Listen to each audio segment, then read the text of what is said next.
Good evening, and welcome to A Cup of Tea with Anxiety and Me.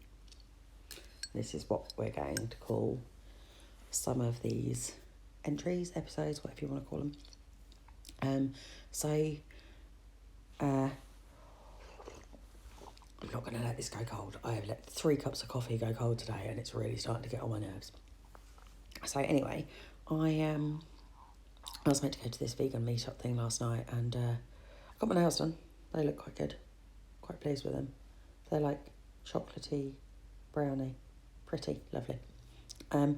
So yeah, I was meant to go to this vegan meetup thing last night, and was kind of talking myself into it and talking myself out of it all day yesterday. And then Mum talked me into it.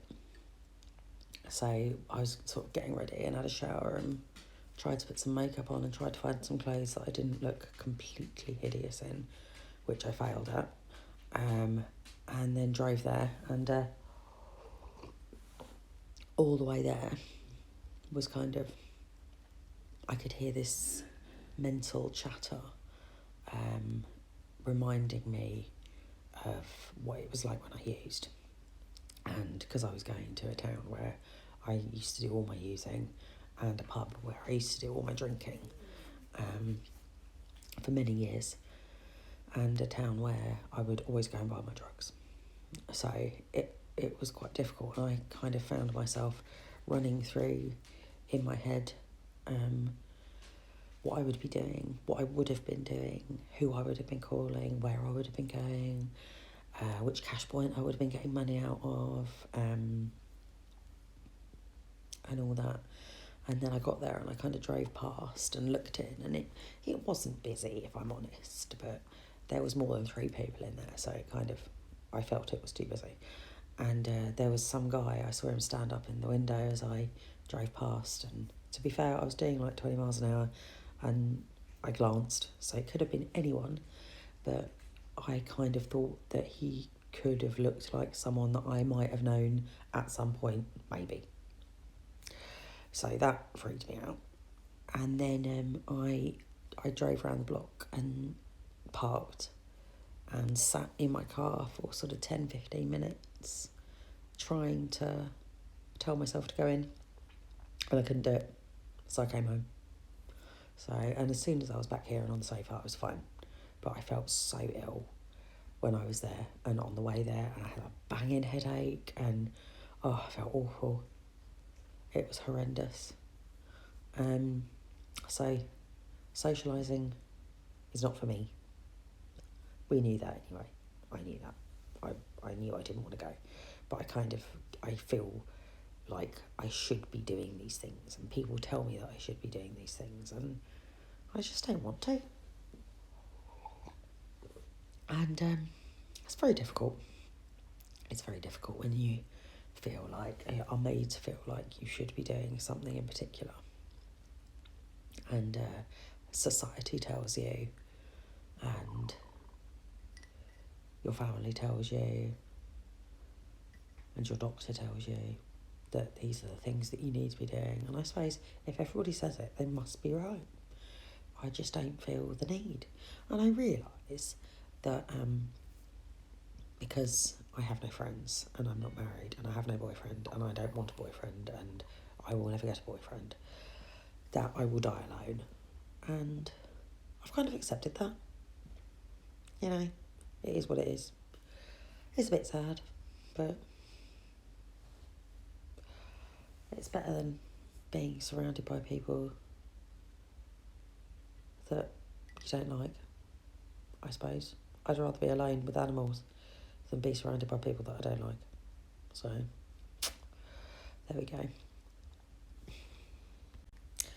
So, on another kind of point around getting out there, I've just been having a chat with Mum about getting a proper job as opposed to working for my dad part-time from home, which is all very well and good, and it pays the bills, but he is a nightmare.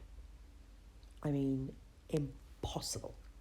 No one can work with him. everybody hates him. Everybody walks away from him. He's just a nightmare. I say he can't help it. Of course he can help it. He doesn't want to help it. And that's the way he is, and he's never going to change, so I just have to accept it. So, but I also think, what am I going to do? I've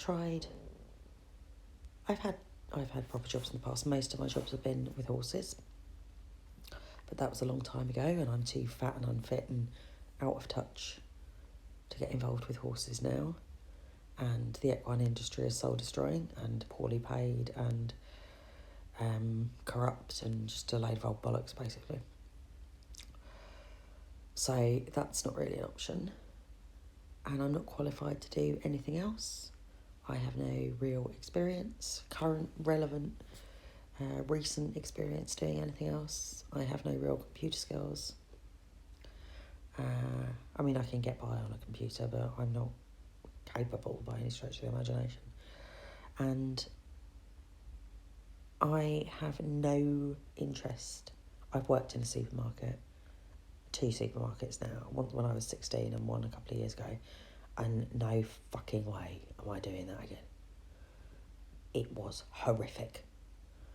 I haven't got the mental and emotional strength and energy to go and spend a period of time with a group of people being sociable and interested and functional and amenable, doing something whilst doing something that I hate and I'm not interested in. I can't do it. I will crack up. I will go back to drugs. I swear to God.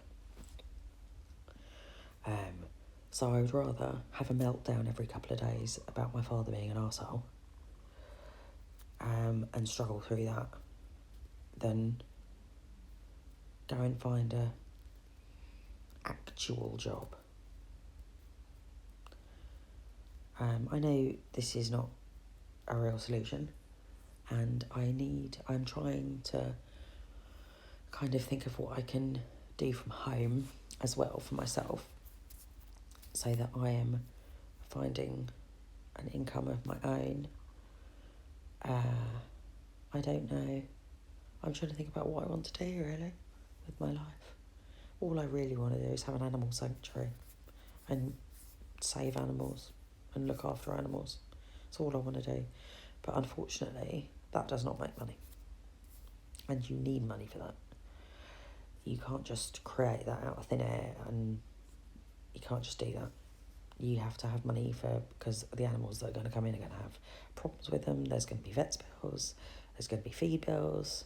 And I have no money to put into this. So I don't really know what to do. I suppose, I don't know, I'll come up with something. Something always works out. What's meant to be will be, won't it? And it'll work out in the end, and something will happen, I'm sure. Maybe I'll win the lottery that I don't play. But yeah, I suppose maybe I should start playing the lottery. Might be an idea. But everyone thinks that. Yeah. Anyway, for now, I am quite happy on my sofa in front of the fire with my woo. And I might turn the TV on. I very rarely turn the TV on. I used to be a massive TV person. I was always in front of the television. Like, Mum would come in and unplug it and scream at me because I had spent all day sitting in front of the TV. But now, I think I might have turned it on like twice in 2 months. I tend to read. I'm very into my Quit Lit, my sort of books on people quitting drugs and alcohol. I do a lot of searching on Pinterest for recipes and stuff like that. And I do like following some pages on Instagram. I don't go on Facebook much because I find it's full of hate. But yeah, so maybe I'll have a little read or a browse and then cook some dinner. Okay, bye-bye.